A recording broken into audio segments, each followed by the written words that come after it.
गुरुदेव। अपने ही स्थान से आप सभी लोग मालिक के नाम को बोलेंगे, जय गुरुदेव। आप सब लोगों के ऊपर गुरु महाराज की बड़ी ही दया कृपा मेहरबानी है कि आप इतने लोग समय निकालकर थोड़ी देर ध्यान भजन करते हो, सत्संग की बातों को कहते हो और सुनते हो, दोहराते हो। इस कलयुग में यह गुरु की कृपा से, दया से ही मुमकिन हो पाता है। तो आप प्रेमी इसी तरह से बराबर साप्ताहिक सत्संग करते रहो, एक दूसरे से मिलते जुलते रहो, मेल मिलाप करते रहो। जब प्रेमी प्रेमी से मिलते हैं तो गुरु भक्ति बढ़ती है, दृढ़ता मजबूती अंदर में आती है, विश्वास जमता है। और नहीं तो काल और माया का ये देश है। इस तरह से काल और माया ने यहाँ पर जाल बिछा रखा है। इस तरह से जगह जगह पर ठगने का, छलने का इंतजाम कर रखा है कि प्रेमी का, नामदानी का संभल पाना, चल पाना परमार्थ के रास्ते पर बड़ा मुश्किल हो जाता है। ऐसे समय में जैसे कोई चलने फिरने में असहाय होता है और कोई उसका हाथ पकड़ करके चला देता है, मंजिल तक पहुंचा देता है, उसी तरह से इस समय ये जीव बिल्कुल असहाय हो गया, आगे बढ़ नहीं सकता, चल नहीं सकता, दुनिया में ही फंसा हुआ है, दुनिया की चीज़ों में भी मन लगा हुआ है। तो ऐसे समय में एक दूसरे की मदद कर दिया जाए, एक दूसरे को परमार्थ के रास्ते पर चला दिया जाए, भजन ध्यान सुमिरन में लगा दिया जाए, यह एक परमार्थी काम है। स्वार्थ का काम तो सब करते हैं, ध्यान भजन सुमिरन आप बहुत से लोग करते हो, कुछ लोग तो अभी मन बनाते हो करेंगे, कोई परेशानी आ जाती है, कोई काम आ जाता है तो समय की कीमत नहीं लगा पाते हो, नियम नहीं बना पाते हो, लेकिन लगे हुए हो, जुड़े हुए हो तो अपने लिए तो कर रहे हो, कुछ दूसरों के लिए भी करो। जो नामदानी हैं उनको समझाते रहो, बताते रहो, सुमिरन समझा दो, ध्यान समझा दो, भजन समझा दो। इस समय पर कलयुग में पार होने का, इस मृत्युलोक में सुख और शांति का केवल एक यही रास्ता है जो गुरु महाराज ने आपको बताया, गुरु महाराज के जाने के बाद आपको बताया जा रहा है। एक सुख शांति का और पार होने का, इस दुनिया में दुख के संसार में न आने का केवल एक यही रास्ता है।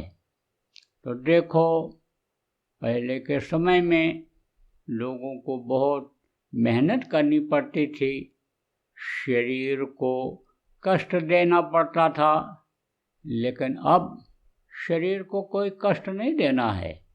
न तो इसको नंगा रखना है, न इसको भूखा रखना है, न इसको तपाना है, न इसको जलाना है, बस आराम से बैठ जाना है, समय निकाल लेना है, संकल्प बना लेना है और थोड़े समय के लिए दुनिया की तरफ से ध्यान को हटाना है और अपने काम में लगाना है। क्योंकि जिस काम को आप अपना काम कहते हो, यह काम आपके काम आने वाला नहीं है। यह सब यही काम धंधा और शरीर से करने वाली जितनी भी चीज़ें हैं, इकट्ठा होने वाली चीज़ें हैं, यह सब यहीं छूट जाने वाली हैं। तो ये अपना काम आने वाली चीज़ नहीं है। तो अपना काम क्या है? अपना काम तो यही है कि अपना जो भी काम पेट पालन के लिए, बच्चों के परवरिश के लिए कर रहे हैं, इसको करते हुए, इस शरीर के रहते रहते, इस शरीर के चलने की उम्र के रहते रहते, इस जीवात्मा को उस परमात्मा तक पहुंचा दिया जाए, वहाँ आना जाना शुरू हो जाए, जहाँ बहुत दिनों से बंद हो गया आना जाना। आप देखो, रिश्तेदारी बहुत अच्छी नज़दीक की होती है, खास होती है, लेकिन आना जाना जब नहीं होता है तो वही दूर की हो जाती है, वही रिश्तेदारी छूट जाती है। और देखो, दोस्ती हो जाती है, मिलना जुलना रोज़ का रहता है। रिश्तेदारों से ज़्यादा ऐसे लोग एक दूसरे के काम आ जाते हैं।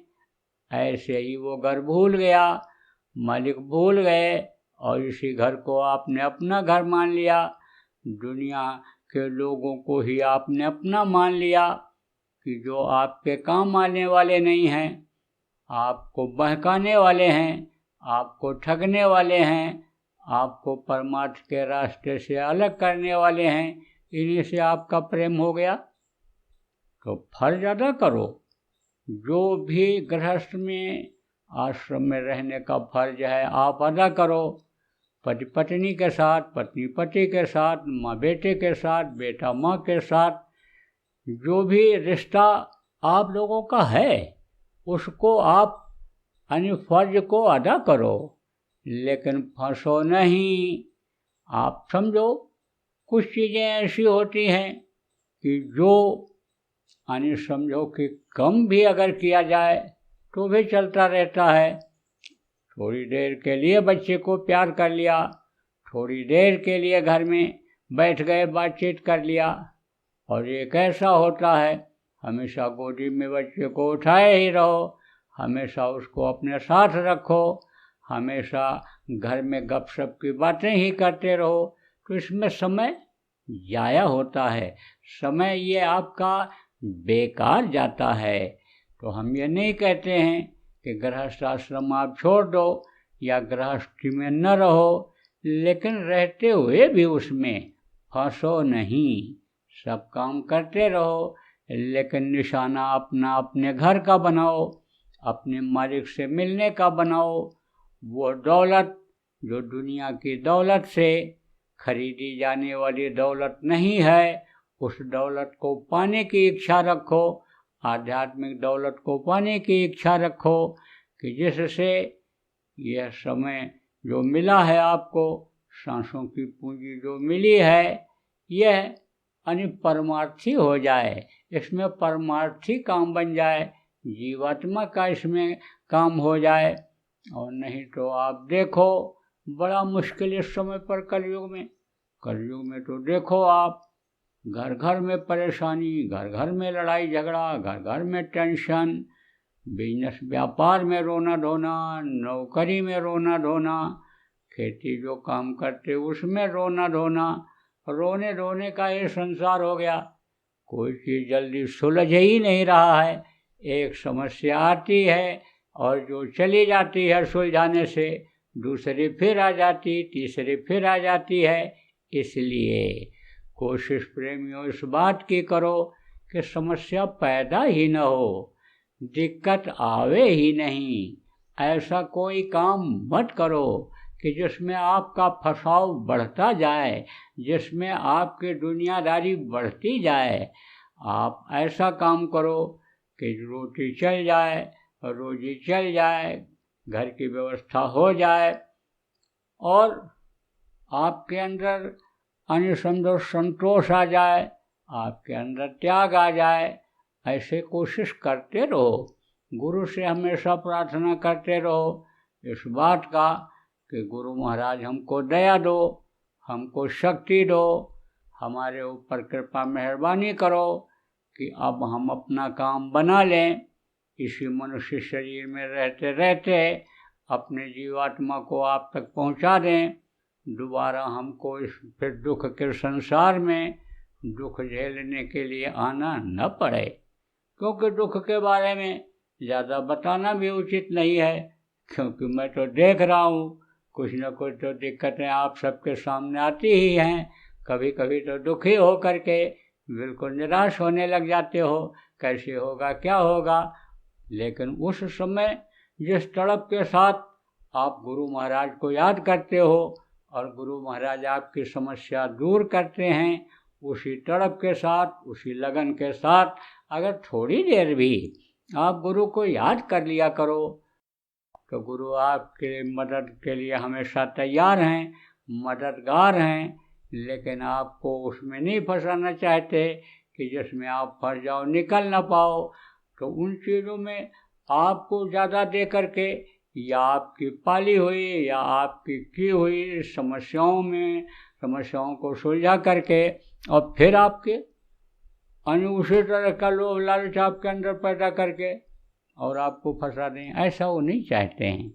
इसलिए प्रेमियों, अपनी रहनी को, अपनी करनी को, अपनी बोली बानी को, अपनी आदतों को आप परमार्थी बनाओ, कि जिससे यह संकट भी दूर हो, परेशानियां दूर हों और आपका परलोक भी बने। लोक में रहते हुए आप इसमें फंसो नहीं, ये लोक आपका बोलता जाए और परलोक जिसको कहते हो वो आपका संवरता जाए, वो आप को याद आता जाए, उधर आप बढ़ते जाओ। तो बहुत अच्छा रहा, आप लोगों का दर्शन हो गया, बहुत अच्छा रहा। गुरु महाराज की दया मेहरबानी हुई और इसी तरह से ठीक है, प्रेम बनाए रखिए। हम तो बराबर आपको याद करते रहते हैं। बोलो जय गुरुदेव।